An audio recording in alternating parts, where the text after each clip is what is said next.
Okay, this is lesson 2.3 today. We're going to take a look at the calculator and also some derivatives of functions of sine x, cosine x, e to the power x, and ln x. Now, did you know that some calculators can actually find derivatives of functions in symbolic form? However, that's not the type of calculator that's actually allowed on advanced placement tests, so therefore won't be helpful to you. But all graphing calculators, like the one I'm showing you on the right-hand side here, can be used to find the value of a derivative at a specific point. And this is allowed, and not just allowed, but required for your AP exam. So I used the TI-83 because I'm old and I couldn't upgrade, but the TI-83 or 84 is probably the most common one out there. There is a function, it's called nderiv, and it's in the math menu. And you can use that to actually calculate the value of the derivative at a specific point right now for functions that are kind of messy and tricky. So for example, we got f of x equals to x cubed plus 3 to the power x. I want you to find the derivative, f prime, evaluated at 2. And you're thinking, oh, I know how to find the derivative. I know how to find the derivative. Yeah. It's, what? F prime of x equals to, yeah, that's a power, so that's 3x squared. Oh, this is the power, so it's x3 to the x minus 1. Not so fast. This technically is not a power or a polynomial, so you can't use that power rule. This is actually an exponential, and we haven't learned that yet, so sorry, no algebraic techniques for you to use yet. So bring out our trusty calculator, and let me show you how you can do this on the calculator. Turn it on. Let's go here, and let's find this nderiv thing in the math menu. So press math, and then choose and scroll down to choose number 8. See, math number 8. Okay? And then it says nderiv, so meaning take the numerical derivative of what though? Well, what you need to type in is the actual function, x to the power of 3 plus 3 to the power of x. And then in my TI-83, it's old school, there's actually 2 more inputs. I have to put a comma, just one, and then x as the input. And then the final thing I put in is 2, because that represents the value I want to evaluate this at. And then if you close the bracket, press enter, you'll get the answer. Okay, so on the calculator, once again, it's either nderiv, and there are 3 components. The first one's always the function. The second one is x, which just represents your variable. And then the third one is your value, so in this case 2, right? The value. Okay. Now, some of you are like, Mr. Lee, I have the TI-84. It gives me something that looks like this. It says ddx, then it has brackets, then it has a bar. Yeah, so what that means is ddx, take the derivative of, you put the function inside the brackets, and then you want to evaluate it at x, and it's equal to 2. No matter what, both methods will give you the same answer, 21.888. Okay? All right. Next one here. Look. It says, oh, we got this natural log function. Really weird, trippy. I want you to find g prime of 2 and g prime of 4, and then, ooh, I want you to sketch a graph of g prime of x. Okay? Now, here's another way of doing it, where if you want to save time and avoid confusing parentheses, then you can let y1 be equal to ln x squared minus 3. So let me show you what I mean by that. Okay? Go to y1. In your graphing feature, ln x squared minus 3. Okay? Now, next, what I'd like you to do is get out of here, so second quit. Now go back to nderiv, so math 8. Instead of having to type in the function, I can now just type in y1. Now, how do I find y1? It's under variables. Go to y variables, choose number 1, and function number 1. Okay? See that? So it shows y1. And then the same thing. You have to put x, and then in this case 2, and that will give you the answer for g prime of 2, which is 4. Okay? So now nderiv y1 comma x comma 2, or with the TI-84, y1 bar x equals to 2, but nonetheless both answers equal to 4.000. Okay? Now, how do you do 4? I think you can try this now on your own. So go ahead, go to your calculator, and derive. By the way, did you know that there's a feature you can just go second enter to recall your last entry, and then just go back and quickly change the number from 2 to 4? That works too. I got 0.615.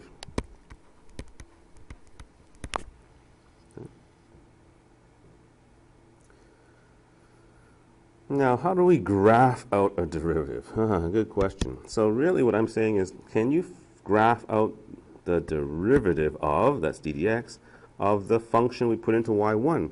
So if I were to go back to my calculator now, go back to the y equals to screen, underneath in y sub 2, I'm going to say press math, choose number 8, and then now I'm going to say I want the derivative of y1. So how do I find y1 again? It's that vars key. Move to the right to y vars, choose 1, press 1, and then put a comma, x, comma. Now, because we're not looking for a single point, we want to find all the different points. We want to let that become a variable as well. X equals to x. Okay, so close the bracket, and then now I will graph it out. Watch. And here is your graph of, oops, do I have other things? Oh, that was the graph of the actual function. And here's the graph of its derivative. Hopefully you can see that, right? So maybe if I were to, let me just go back and switch that off so we just see the derivative this time. Here is the derivative, okay? And this is the derivative graph. So if you want to see things visually, you can use your calculator just like this. Okay, let's just quickly draw this out. It's my standard window. And then I had a graph that looked something like this. Okay? And that is the graph of the derivative of y1. So the derivative, D-E-R-I-V-A-T-I-V-E of y1. Okay? All right. How would you figure out this? Okay, so let's go now. Calculator time, absolute value, and if I did the absolute value, that's n deriv of the absolute value, that's under math, under num, choose number 1. Okay, and then I want the derivative evaluated at 0, and the answer is 0. Okay, now if you are comfortable with that, you should be thinking, what's going on? Because the absolute value graph is a V-shaped graph, and at 0, what happens? There is a sharp turn. What do we learn about sharp turns? Actually, the derivative should not exist at those points. So why did the calculator give me a 0? I'm so confused. Some calculators are unable to give a correct answer. So there are limitations. Okay. Now, what I would like you to do for this one, perhaps, is go to your calculator again, and let's try to do it here, where instead of me finding it numerically, let's see what happens when I graph it out. So instead of having ln, let me change this to now the absolute value of x. Okay. My second function here still says the n derivative, or take the numerical derivative of the first one. Okay, I'm going to change my window a little bit here. I'm going to make my y mins a little bit smaller, -5 and 5, and let's see what happens, okay? Here we go. This makes sense, right? The derivative, oh, what? This does make sense now, because look, at 0, what happened? To the left of 0, it was the value -1, which makes sense, because the absolute value graph is sloping downwards. So let me just do this quickly. Graph of f prime, it looks like this. It's -1, and then it's up here at 1, which makes sense because look at this. Slope here, -1, slope here, +1. And so what happens at 0? Because the slope from the left doesn't equal the slope from the right, The answer is not 0, but it should be does not exist. And so be careful with the limitation of the numerical calculation. A lot of times the calculator will just take the average of values close to 0 or close to your point in question, and unfortunately it gives you the wrong answer. Okay, but the graph here gives you the right one, after of course you've done some interpretation. Okay, so be familiar with using the graphing calculator to do numerical derivatives. All right. Whoa, what's this? Oh, this looks like a wavy sine graph. It is. And I want you now to take a look at this graph, and can you estimate the slopes for the graph at these specific values? Negative 2 pi, so, right? Negative 3 pi over 2, negative pi, negative pi over 2. So I want you to do all of these. And once you've done them, I want you to plot the values down here. And then I want you to connect them together with a smooth curve, not lines. And then I want you to tell me, what does this graph look like? So go for it. This original one at negative 2 pi, probably a slope close to 1 because it's a 45-degree line. Ooh, a flat line, the slope is 0. This looks like negative 1, 0. Hopefully you can see this. Please just don't go like this. Don't do that, please. But try to connect it nice and smooth like above. And then my question to you is, what kind of graph do you see now? Yes, it is the graph of f prime, but it also looks like the graph of cosine x. So by doing this quick little thing of just looking at slopes at different values, plotting the points and connecting together, you have told me this. If the function that we're looking at is sine x, its derivative, okay, then its derivative, f prime of x, is cosine x. Make sure you also know that x is in radians. Okay? It's not the same in derivatives. It's a little bit different. Beautiful. Beautiful. Can you take a look at the next example now? Oh, use your calculator this time to sketch a graph of the derivative of cosine of x. So remember how I could do that? Okay. Go back to y equals 2. By the way, if you don't like this y sub 1 thing, you don't have to use that. You can actually go ahead and put it in right away. So n deriv, I'll put in the actual function cosine x. Be careful with the brackets, that's all. X, comma x.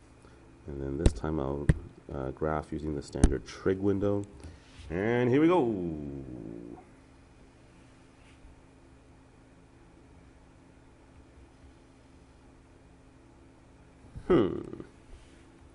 What graph is this? Yes, this is not sine, but negative sine graph. So y prime equals to negative sine x. Let's quickly draw that out as well. So 2 pi, negative 2 pi, and I think the graph looked like this. Okay? Well, you could also look here, I guess. Yes, that's true. But things in a box, you better memorize. So here are the derivative of the two standard trig functions. You might be thinking, where's tangent? Stay tuned for that. But right now, for today, let's just memorize or understand that the derivative of sine is cosine, and the derivative of cosine is negative sine. Now, by the way, I do have a little trick for this. I like to do this sometimes. Sine x, cos x, negative sine x, and then negative cosine x. I write that down. And if I want to take the derivative of sine, it's cosine. The derivative of cosine is negative sine. The derivative of negative sine is negative cosine. And the derivative of negative cosine becomes just regular sine. Okay? All right, we're going to keep using our calculator for number 6. This interesting graph of e to the x. I want you to graph that out and its derivative on the same plane. Okay? And then I'm going to ask you, what do you notice? Let's take a look. So back to here, we'll do e to the x, e to the x. We'll also do the numerical derivative, but actually can't graph it out, so n deriv using math, 8, e to the x, comma, that's right. What do we put in here? X. I'll go back to my standard window and we'll graph away. Hello,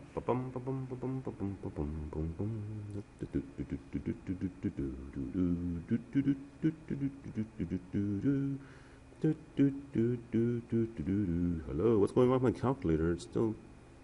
Huh? Okay, that's the EDX graph, right? Good. Wait a minute. Where's my other graph? Did I actually do this right? Both of them turned on? Yeah, they're both turned on. What? Where's the other graph?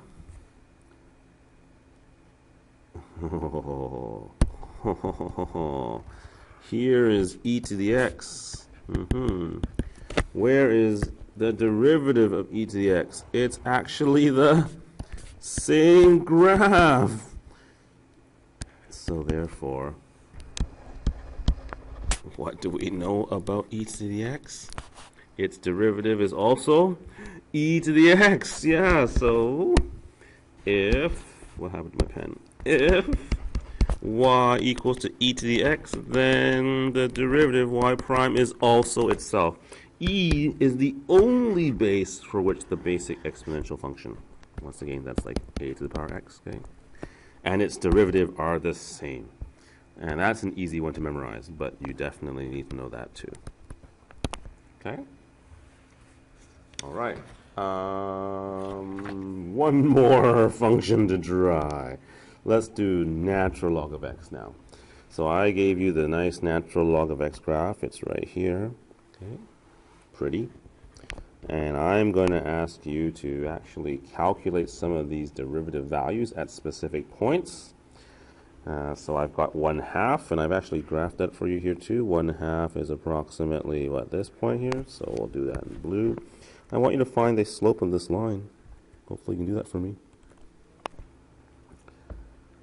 It's pretty steep, isn't it? Yeah, pretty steep. I don't know. Let's go from here to here. That looks like 1 unit. That looks like almost 2, maybe. I don't know, a little bit more than 2. I'll just say maybe like 2. Maybe I can get a better read with 1. So at 1, it's this nice line. Oh, I know what that is, because look, beautiful, right? 45 degrees, 1. At 2, I'll use a highlighter. That's this line here. That looks like, I don't know, looks like a 1/2 perhaps to me. And a 4, even flatter in this blue. I think that's even less. I predict that's a 1/4. By the way, you can also use the calculator to actually do this, right? So like for the last one here, 6, I could have just went back to my calculator and found the numerical derivative. So math 8, numerical derivative of ln x, close the bracket, comma x, comma 6, and I get something like 0.16666. Well, 0.166 is the same thing as 1/6. Okay, so can you now look at these values? 1/2, 2, 1, 1, 2, 1/2, 4, 1/4, 6, 1/6, and tell me what relationship happens here. And if you said that the derivative of natural log of x seems to be 1/x, you are correct. Ding, ding, ding, ding, ding. So, turning the page, one last thing I want you to memorize for this lesson. The derivative of natural log of x is just 1/x. Okay? So knowing these things now, let's try to find the derivatives without a calculator. Okay? Differentiate each of these, please. So here we go. Remember our rules. The constant we ignore. The derivative of e to the x we know is just, good, e to the x. The constant we ignore. The derivative of natural log x is just, that's right, 1/x. The root x we should rewrite as a power, x to the power 1/2. And then now we can take its derivative, bring the exponent down to the front, reduce the exponent by 1. There you go. Okay, if you want to write it no nicer, you can. Doesn't matter though. Okay. Same thing with number 9. The notation here will be g prime of theta. Theta is my variable. 3 is a constant. Ignore it. The derivative of sine is cosine. Derivative cosine is negative sine, and then I can just put that together. The two negatives become a positive. Beautiful. Okay. I'd like you to try number 10 and 11, please. I want you to do this. Do this yourself without the calculator. So do it algebraically like I did 8 and 9, and then plug in the number. All right? I'm going to let you try these yourself, and then come back and check your answer with me. Press pause.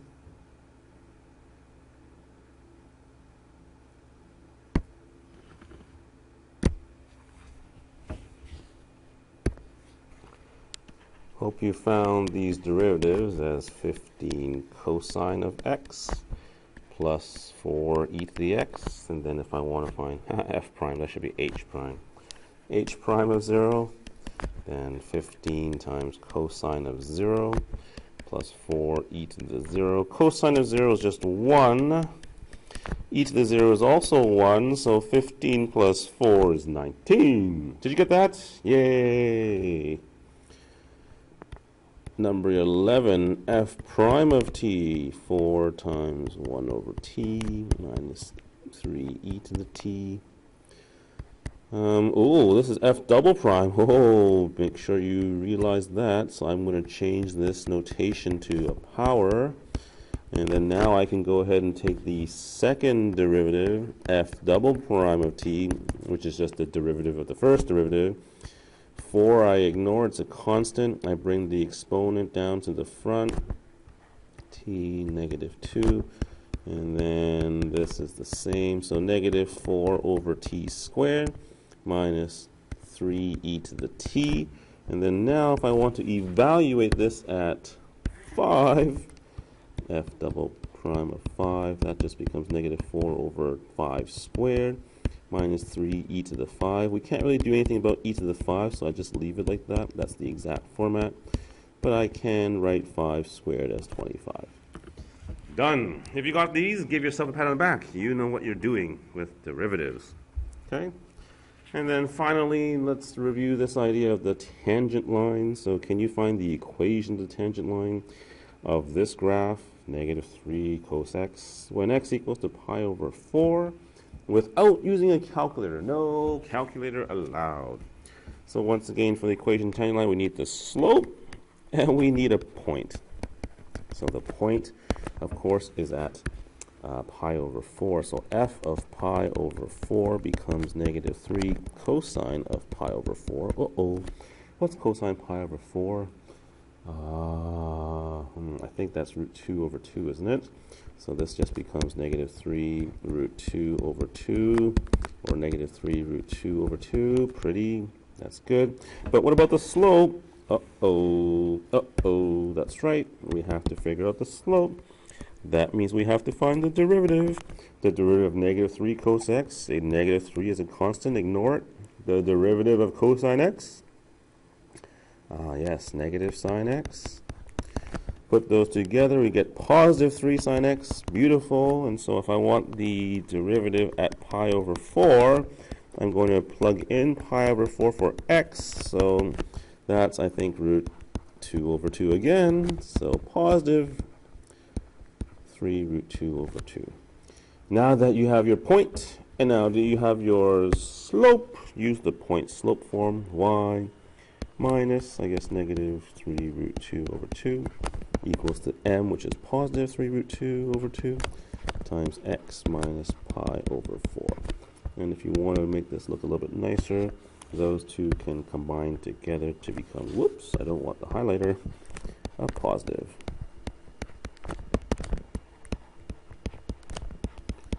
And there you go. All right, we've covered a lot of different things in this one. So once again, do the assignment and do it well. That will prepare you for the future. See you soon.